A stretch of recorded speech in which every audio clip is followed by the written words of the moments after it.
Because I'll end up on a plane because I fly around a bit and you end up sitting next to somebody, and because I'm a veterinarian, you say, oh, you know, what do you do for a living? Because I like to chat to people, you know, because many of you found out the hard way. They say, oh, you know, like this. I say, what do you do? Well, I'm a veterinarian. They go, oh, I love animals. I say, yeah, me too. And then they want to really show me how they love animals. And so back in the day, like in the 70s, people used to say I'm a vegetarian. And people go, what the hell is that? You say, well, I don't eat meat. People go, oh, wow, that's kind of cool. Eventually that became kind of like, kind of doesn't. And then, so if I had to go to the next level, you know, like, I'm not a vegetarian, I'm a vegan. So what's that mean? Oh, well, it means nothing can even have anything to do with an animal. Wow, that's wild. All right, good on you. And then that kind of became like, how do you tell a vegan? Well, they'll tell you. And then it became like, the next level is to become a militant vegan. Now the thing about all three of these people that, some people became vegetarians because they don't like the texture of meat or they have issues with it. But a lot of people became vegetarian or vegan or even a militant vegan because they love animals, just like these people on planes. And so when I'm talking to people and they say, you know, I'm like vegetarian or vegan, I would kind of just jokingly, but honestly say, well, I really struggle to eat wheat products. And they'd say, excuse me? I said, no, you know, just can't handle how, you know, monoculture by definition excludes biodiversity. You know, I'm killing all those poor animals into the dirt. And that's why I eat beef, because it actually supports the grassland ecosystem, taking the role of the bison. Where I come from. And so we kind of have a little bit of a talk, and then we go on. And my goal, honestly, by the time I land, is to get this person who's passionate, and I feel I'm passionate, to have empathy for my viewpoint. And I try to have empathy for theirs as well. And I want them to land, friend me on Facebook, subscribe to my channel, hit the bell for notifications, and eat beef. If I get there, I'm happy. So anyway, this is, see if I can make this thing work. This is where I grew up in eastern Colorado. My family homesteaded there in 1909. You know, that John Denver's full of shit. Well, that's pretty true. This is eastern Colorado. You can't even see the mountains. You know, those are just some piles of blown up dirt. Cattle. The only thing that slows the fence is the wind down his fences. And this is my parents. Dad went to NAM, came back and bought this gas station. Probably spelling's not great. This stuff. We called it the Unicorn, and this was me as a little tacker. And growing up, you know, I used to help the neighbors brand and field fence and things like that. And so all my friends and family were cattle producers. This is my graduating class. There were 7 of us. And so, yeah, homesteader. All these folks homesteaded in the early 1900s. This one here, she's more attractive. So she's a teacher's daughter. So anyway, I tried to do a little bit, try to break the line breeding cycle. I chased her for like 10 years. No bingo. Heather, on the other hand, but we were too closely related. Also a lovely gal. But yeah, so all these folks are either farmers or children of farmers, grandchildren of farmers, et cetera, et cetera. So when I went to uni, I kind of thought everyone was like that. I thought everyone was like me. And I started running into this stuff. I was like, peace. Yeah, I'm with peace. Love. Heck yeah, I love love as well. Great. Vegetarianism. How does this link up? It just was very confusing to me. I was like, love me, don't eat me. Well, the reason I eat you is because I love you. And we'll get there in a minute. And then how about these? That's pretty confrontational, isn't it? This one here completely made me hungry. I don't get it. Well, so I met all these crew, and then there was an organization that was doing, so reptiles and amphibians are great indicators of environmental health, and they were struggling because most of them were kind of long-haired sorts of guys, not to cast typecast people, but they're having trouble getting on this property. So they go, knock, knock, knock. How you doing? Where's Johnny Wallace? Oh, John is good. John, hello, John. We want to come on your property and look for. We want to go and look for some species of importance for the ecology. Get fucked. Now you let him in, but anyway, they said, well, you're from out there, and you're obviously passionate about wildlife, and so can we go out? So we went around and we were putting radio transmitters in rattlesnakes. We were counting reptiles and amphibians because they're great indicators of environmental health. And what became pretty clear, this is me and my redneck rocket that I drove around in. This is my own pickup back then. 6.9 meter turbo diesel. And I wrote a grant to study the impact of introduced species on native populations using bullfrogs as a model. They've been introduced, and so I was shooting them and seeing what they're eating and stuff like that. It's pretty cool. And then I preserved them in formaldehyde and gave them to the Natural History Museum. And the guys there said, where are all their legs? And I was like, well, formaldehyde's pretty expensive. Actually, I was eating the legs. But it was me running around shooting frogs, working on ranches, and it was really, really, really obvious that in a grassland, in a properly managed grassland ecosystem where people are raising livestock, the food web was intact. It was all there, you know. And we see this here. We still got remnant veg in Australia, and we've got remnant veg that's, I think, in close proximity to a well-managed pasture. And many of us that live, like for instance, ask Fowlers about the fence they're putting up along the southern part of their property. There's somewhere for the animals that live in that refugia to come out. But when you've got refugia surrounded by wheat field, and I'm not anti-wheat, folks, trust me, no, not at all. But there's inadequate resources to support anything to live in that little bit of remnant veg comparatively, if you're following what I'm covering. So even in Australia, I think we do provide habitat for various marsupials, emus, kangaroos, etc. And I know we also try to thin their numbers, but if you kind of dig what I'm burying, even though it's an American analogy, it still holds a little bit of water here. Where I come from, and this is, I think, in Australia as well, once you till that soil, it's done. It's cactus. You can see where our ancestors in eastern Colorado tried to till, and it blew, and they put it back to grass, and it's never the same as it was. It's a bit of a one-way street. And so growing up, I really hated to see country get broken out. Not that I'm anti-wheat, but just kind of putting context to why I love what I do. So this is my family photo album. This is my great-great-great-grandpa. So we were born to, we were designed, as omnivores to eat meat. And so, again, I'm trying to talk to people that are passionate about animals and try to explain why I like what I do.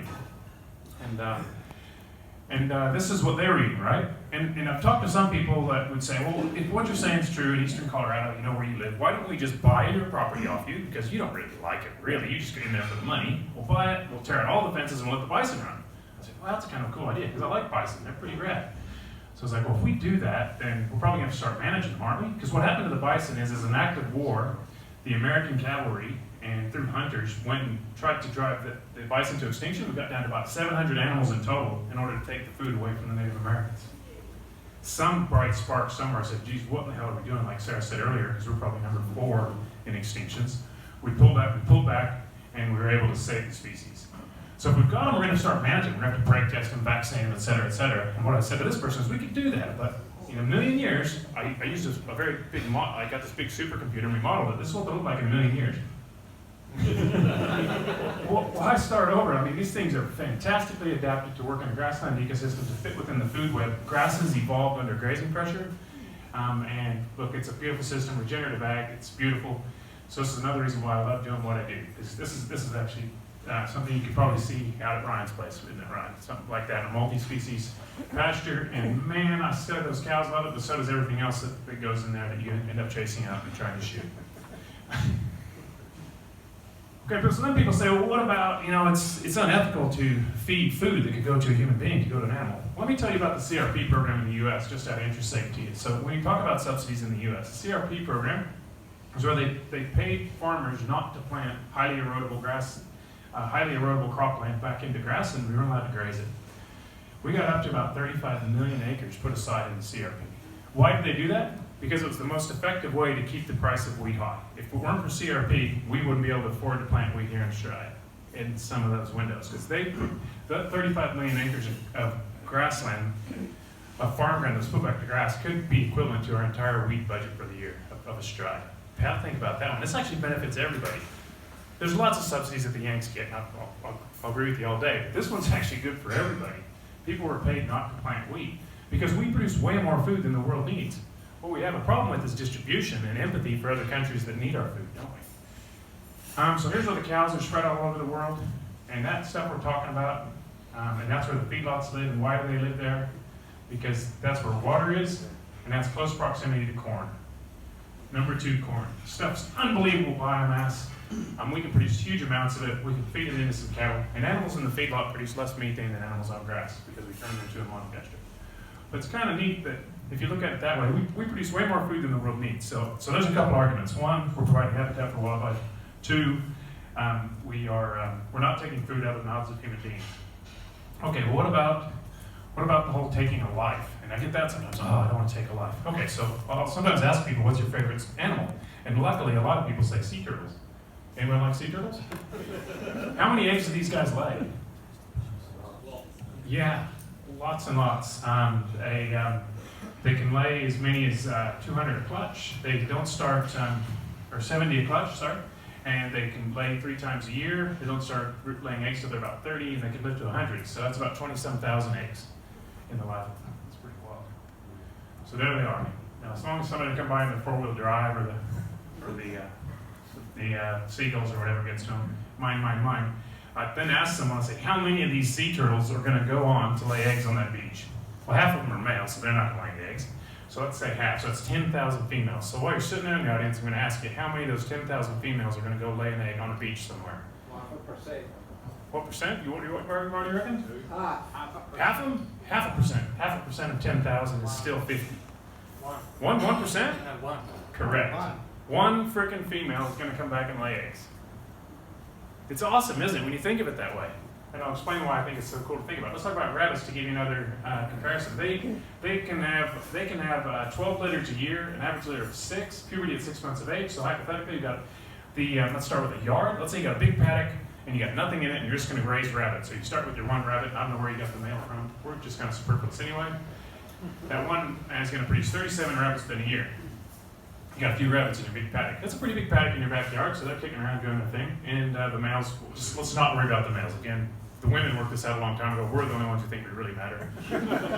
So those 37, again, half the females, 1,369 rabbits after 2 years, 3 years, 50,000 rabbits, 1.8 million rabbits, 69 million rabbits. That happens quickly. That's what they call an R selectionist. That's why when the rabbits first came to Australia, when the carrying capacity was far greater than the number of rabbits that existed, we had the rabbit plagues that we did have. And so it's dictated by the size of that paddock, really, how many of these guys are going to get out there and do their little rabbit thing. So it's the same with what happens is they run out of food, right? So how many survive to reproduce? Well, same as these, it's just a single one will survive. So the rabbits, the population booms, they run out of feed, and then they starve. So one rabbit might beget 2 that survive, and the other 2 might eventually only beget 1 that survives. So the population booms and busts, and on average, 1 begets 1. Now, it's the exact same thing in a beef property. So if you guys are all my heifers in the room and all my cows, and that's the minis I can run on the place, every cow in the room is in her lifetime going to produce 1 calf. 1 begets 1. So the amount of life that's produced is the same, regardless of whether we're managing it or not. Except if all of a sudden all the humans got sucked up through rapture or something, and we got hoovered off the planet, and the cows were just left to do what they would do, maybe we have a good season, and maybe the number doubles in the room, but the next year maybe only a quarter of the room is here. You know what I mean? It'll go up and down, and on average 1 begets 1. Does that make sense?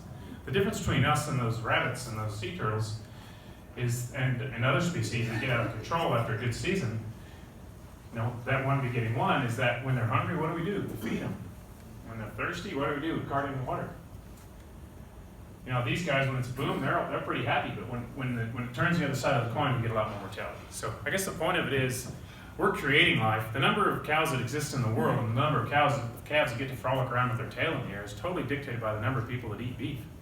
So if you really want to, you're not taking life by eating beef, you're making life. Honestly, it's so cool. There's 2 shirts I want to make. I want to make one shirt that says, "Make life, eat beef." Now, that was pretty straightforward, but the other one I want is "Wheat is murder." And look, I grow crops, so I'm not anti-wheat, but just to make people go, "What the fuck?" No, seriously, think about it. Think about it. You should be eating more beef. If we could really help people understand what we do, because we love those animals. We want them to have progeny. We want those progeny to feed our kids, but we also want to pass it on to our kids and our kids' kids, and we want that property to be better than it was when we got it, just like these people that don't eat beef want our planet to be better than the planet that they received. We're all in the same game. We've left the detractors to our industry, we've left them in a vacuum. We haven't been giving them any information, and they've developed their own rhetoric in this echo chamber where they just reinforce these misconceptions about what we're doing. Who here loves this planet? Every frickin' one of you. Who wants to give it to their kids better than they got it? Every frickin' one of you. Man, we just got to communicate that, and that's where we've dropped the ball, and so that's a little bit of what this talks about.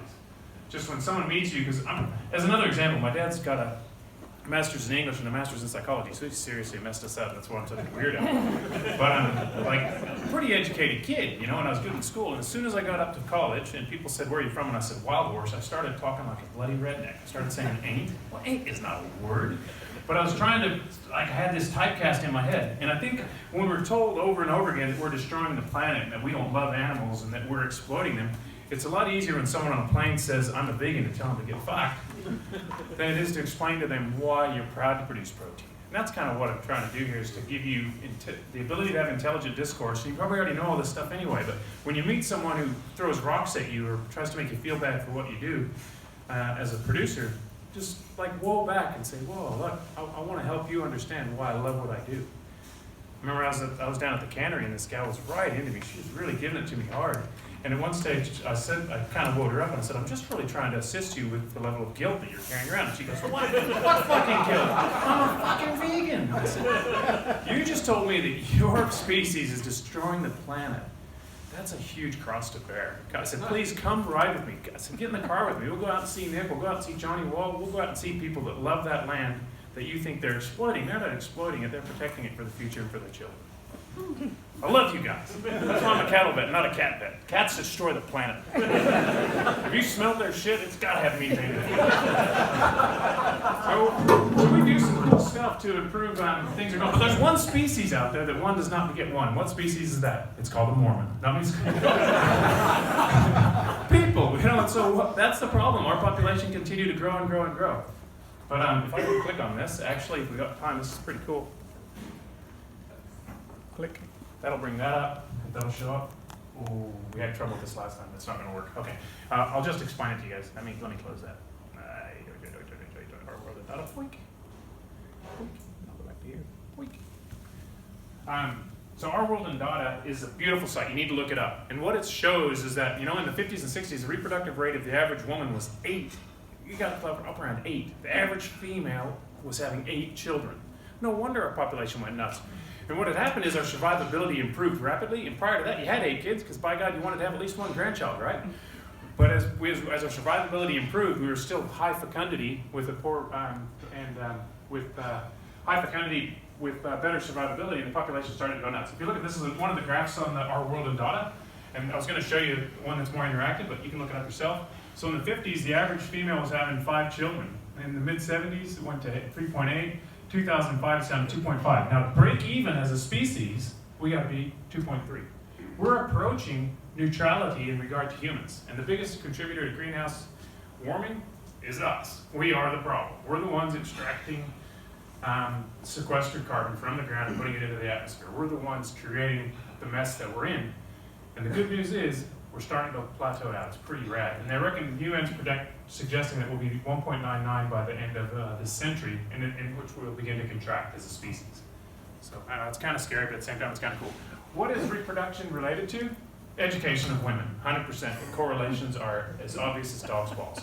In countries like Niger, where they're still having 8 kids per woman, female education is non-existent. So as we get a more balanced educational system, things are improving. China, interestingly, the one-child policy took it down, and then they said, rightio, cool, we're starting to contract too much, you guys can start having more children. It popped up for a bit, and now it's back. It's become cultural to produce, I think they're 1.7. Australia's only 1.7.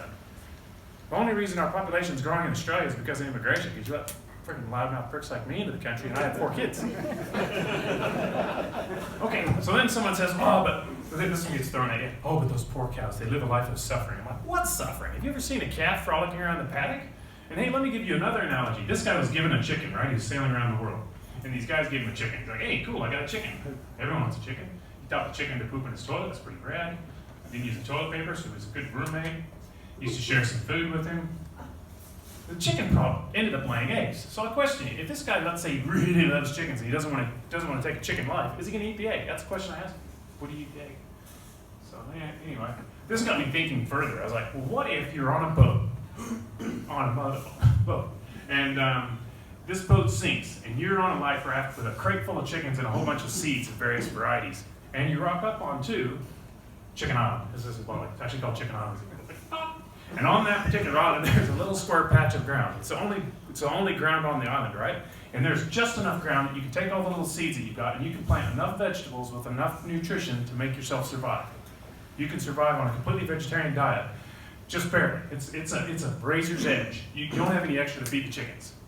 Alternatively, you can grow some produce, feed the chickens, and they're going to lay some eggs, and you can eat the eggs. And so it's a balance, and you'll just survive, just barely. However, as the chickens age, they're going to stop laying eggs. And also, they're going to need a couple blokes around, because apparently we do have some use, though small, to get things happening. So you're going to have to let some of those eggs hatch to produce some little chicks. And then as the older chicks stop laying and they begin to die, sadly, it's a tight razor's edge. You're going to have to do something with them. So you're going to have to eat them. So So now you're at this crossroad. Am I going to plant some vegetables and eat all these vegetables, or am I going to live with the chickens, albeit I have to eat some eggs and eat a few old broiler hens? What are you going to do? It's a hard question. Are you going to stick all those chickens in that cage and just drown them at the front set? Because if you do, there'll be no more chicken suffering. Just like if we got Japan to go in and wipe out all the whales, there would never be another beached whale ever again. All whale suffering would cease. And we could have a slogan, no more whale. It'd be like, we'll stop mulesing by 2030 or whatever it was when AWI was doing in 2011. We'll just get rid of all the sheep. No more mulesing. See, it's a false, it's kind of like saying by not eating beef, I'm saving cattle. You know what I mean? It doesn't work that way. So my question to you is, what do you think the chicken wants? And the chicken wants you to eat its eggs, and the chicken wants you to harvest its carcass when it's an old chicken. Just like that cow that you're employing, who's living a good life, raises a calf, and as long as a good friend of mine who's got a PhD in animal welfare, Dave Beggs, said death is not a bad welfare outcome. Bad welfare is a bad welfare outcome. So as long as an animal lives a life without pain and suffering, as long as it's humanely euthanized, it doesn't really matter how long it is. As humans, we think we all deserve to live till we're 90. Hugh Hefner wanted to live to 100 for obvious reasons. So what would the chicken want?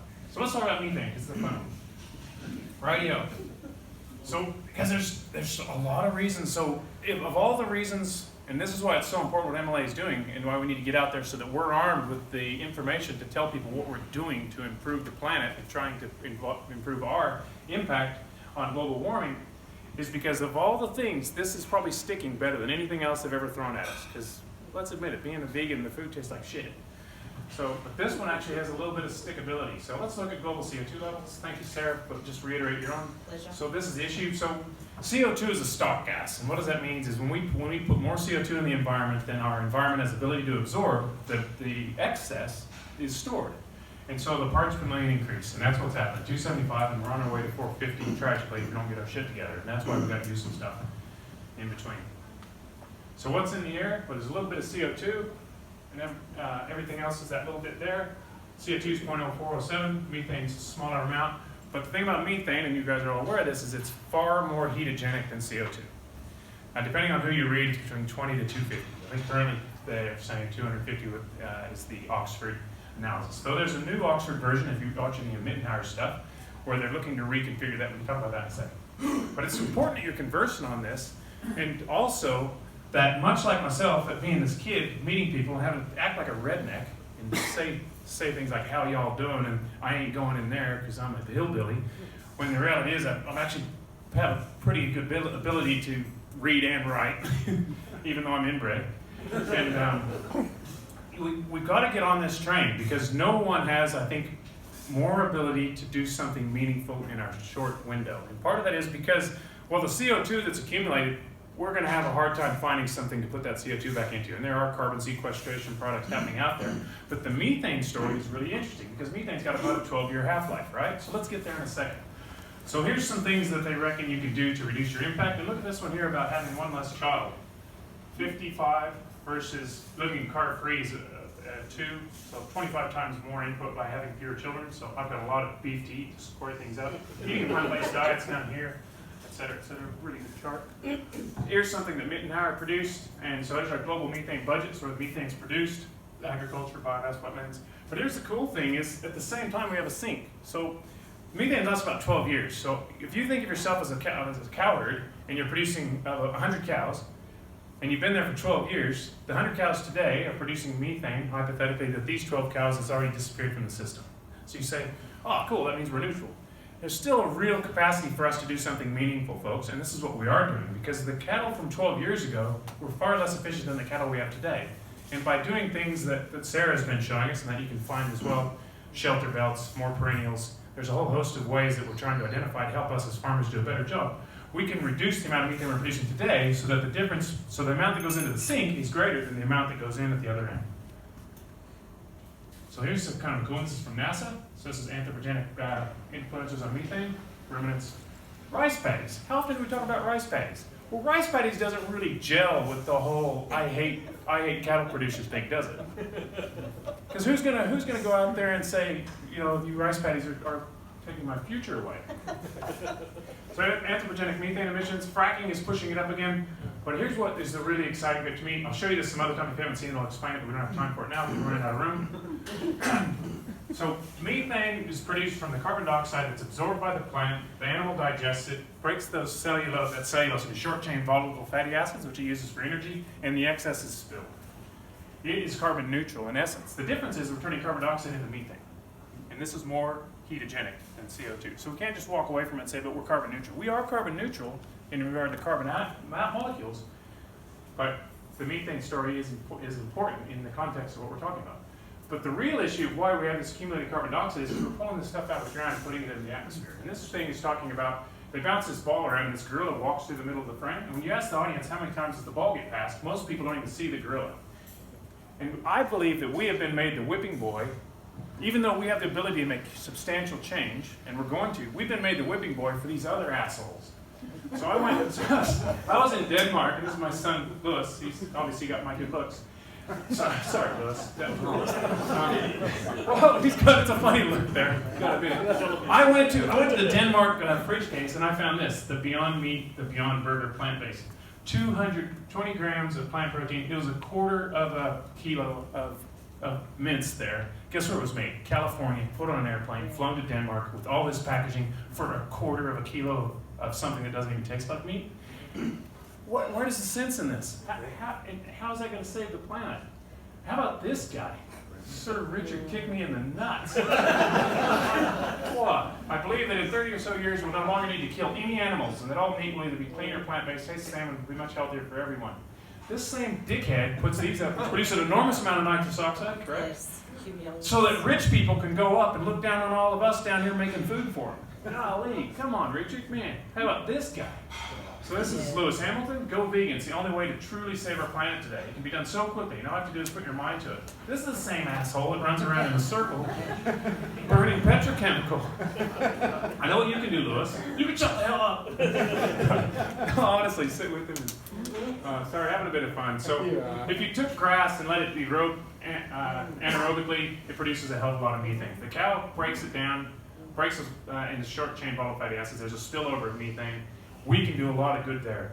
This is where the cows are distributed in the world. See where it's the most densest? Where can most of the good actually happen? We're going to do some good stuff here, but we need to communicate and help these people. Because here's what's happening over there. Very low quality forage. They live for a very long time. What are we doing? We are cranking. Just like here, rice paddies, right? This is where rice is grown, we grow it. The rice that's causing anthropogenic methane, I'm addicted to methane. Is up in these areas, right? And that's because it's grown this way. So as the plant sheds leaves, just like flag leaves, wheat and barley, as they drop those leaves, here they're falling into water and they're degrading anaerobically. And that's why rice paddies produce so much methane. We can help these people with the management the practices that we use to raise rice here in Western worlds. And it's the same with livestock. So this is pretty rad. So 1944, the Seppos had about 25 million dairy cows, and they were producing, on average, about 2,000 liters per milk. Now, the population of dairy cows has dropped down to 40% of what it was, but we're producing 5 times as much milk from each animal. So the carbon footprint of each individual animal is 20% of what it was before. And that's what I'm saying. You guys are my cows today. You're better than the cows were 12 years ago. In the Angus Breed Society, we brought the 400-day weight up by 88 kilos. It's 89 or something, is it now, Andrew? And that's just with good selection practices, better feed efficiency, things like that. We've got so many things that we're doing. Anything that improves the productivity of your property is reducing the carbon footprint. Weaning early rather than feeding grass to cows to make milk. Preg testing, getting your empty cows off the joint. Paying your veterinarian to do it. Integrating things like that. So we're doing so much cool stuff. And the same's true of beef. Like here's the population of beef cattle in the U.S., and that's how many million pounds of beef we're producing. Again, so the footprint of each, I'm done, aren't I? Yeah. Oh, I'm almost done. Okay, so this is in Australia. Our calories are getting smaller, but we're producing more beef. More are going on feed, the lot feeders. And if you really want to help the planet as far as what you're eating, stop throwing it in the bin, please. Australia's number 4 in the world for throwing our food away.